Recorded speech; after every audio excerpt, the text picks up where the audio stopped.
یو هیواد دوی جنډې دي او پر دواړو لیکل شوي کلمې دي. یو هیواد دوی جنډې دي او پر دواړو لیکل شوي کلمې دي.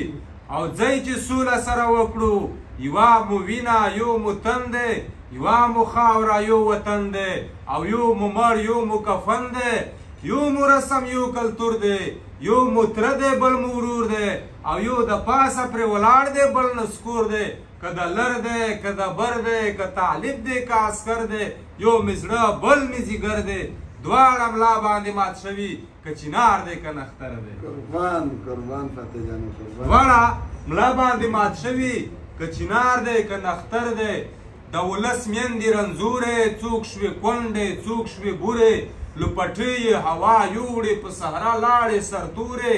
له مودې په انتظار یو ازادۍ پیغلې مغرورې، یوه په دغ کور جنازه بله دا پورې. د شپېته کاله مو وړي جنازې په دې اوږې دي.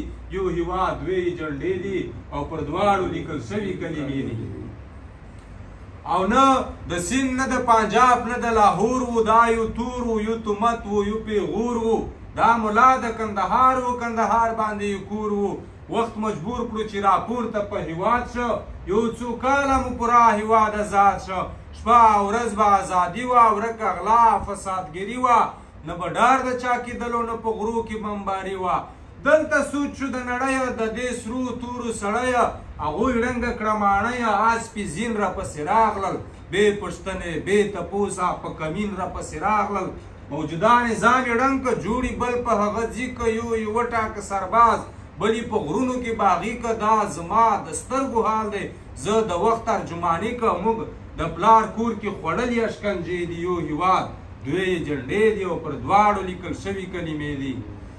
او غني راغی، غني جوړ کړل بلډینګونه، په هیواد پسې یوړل لرې لرې مکتبونه، په سنګرو کې یې تېر کړل په کمرو کې یې تېر کړل، په هیواد یې را بدل کړل له څلور طرفه پلونه. اوس د دغو ړنګونه په بمو ولوځونه، دا د ځان سره زیاتی دی، د افغان سره زیاتی دی.